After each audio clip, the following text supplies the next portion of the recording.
લોકશાહીની લાજ રાખવા માટે રાજકોટના રણ મેદાનમાં લોકસભાની ચૂંટણીનું મતદાન કાલે પૂર્ણ થયું. દરમિયાન આપ સૌ પ્રિન્ટ અને ઇલેક્ટ્રોનિક્સ મીડિયાના સાથીઓનો ખૂબ સહકાર મળ્યો. આ વિસ્તારના કાર્યકર્તા તરીકે મીડિયાના વિવિધ માધ્યમોનો હૃદયપૂર્વક આભાર માનું છું. ખૂબ ઓછા સમયમાં રાજકોટના જન સુધી વાત પહોંચાડવામાં આપ સૌ જોડતી કડી બન્યા છો. આપ સૌનો ઋણ સ્વીકાર કરું છું. મને આનંદ થાય છે કે આ રાજકોટના રણ મેદાનમાં લોકશાહીની લાજ રાખવા, જનજનના સ્વાભિમાનની રક્ષા કરવા, સત્તાના અહંકારને ઓગાળવાની આ લડાઈ ના આખરી તબક્કે કાલે મતદાન પૂરું થયું. રાજકોટના જનજનનો ખૂબ પ્રેમ મળ્યો. રાજકોટના બધા જ મતદાતાઓનો હૃદયપૂર્વક આભાર માનું. ચૂંટણી કાલે પૂરી થઈ છે. ખૂબ શાંતિપૂર્ણ રીતે લોકશાહીનું પર્વ સંપન્ન થયું.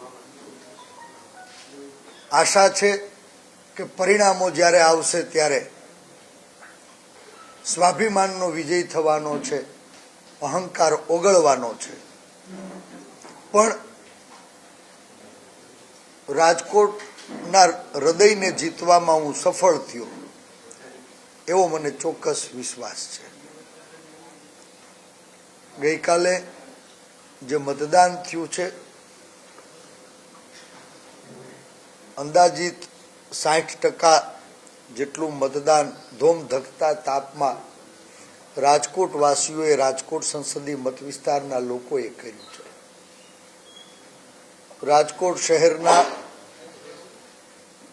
અંદાજિત 5,30,000 કરતાં વધુ મતદારો અને રાજકોટ ગ્રામ્યના 7,40,000 કરતાં વધુ મતદારોએ પોતાનો મત પેટીમાં આપ્યો છે. મને વિશ્વાસ છે કે રાજકોટ સંસદીય મત વિસ્તારના સૌ મતદાતાઓએ ખૂબ સમજી વિચારીને મતદાન કર્યું છે, સંગઠિત થઈને મતદાન કર્યું છે. લોકશાહી વ્યવસ્થાને લૂણો લગાડનારાને સબક શીખવાડવા મતદાન કર્યું છે. લોકશાહીની લાજ રાખવા માટે મતદાન કર્યું છે. જનજનના સ્વાભિમાનની રક્ષા કાજે મતદાન કર્યું છે. અને એ મત નામના શસ્ત્રને ની મતદારોએ કાઢેલી ધાર એ જરૂર અહંકારને ઓગાળશે એવો મને સંપૂર્ણ વિશ્વાસ છે. જાહેર જીવનના કાર્યકર્તાઓ એના વ્યક્તિગત ધોરણો હોઈ શકે નહીં. માનની રૂપાલાજીએ જો માફી જ આપી હતી તો ધોમધખતા તાપમાં રોડ ઉપર રઝળતી બોર જેવડા આંખું પાડતી આ દેશની દીકરીઓ એની વિનંતીનો સ્વૈચ્છિક સ્વીકાર કરી શકાવો. અને પક્ષ હોય કે વિપક્ષ, સારી બાબતોની હંમેશા અમે સરાહના કરી છે. કમનસીબે વારંવાર એ દીકરીઓની વિનંતી મેં પોતે પણ આ પ્રયાસ કર્યો કે આજ દેશની દીકરીઓ એના દામન ઉપર લાગેલા દાગને ભૂસવા આપને હાથ જોડીને વિનંતી કરી રહી છે, તો એનો તમે સહર્ષ સ્વીકાર કરો. ક્યાંય એ સ્વીકાર ન થયો. એ ભૂલ હોત તો રાષ્ટ્રીય નેતૃત્વ એ ભૂલ સુધારી શક્યું હોત. ભારતીય જનતા પાર્ટી એ સત્તાવાર જે ઉમેદવાર ઘોષિત કર્યા હતા એમાં પુનર્વિચાર કરી શકાયો. પણ હું આજે સ્પષ્ટપણે માનું છું કે ભારતીય જનતા પાર્ટી અત્ર તત્ર સર્વત્ર એમની પાસે સત્તા હોવા છતાં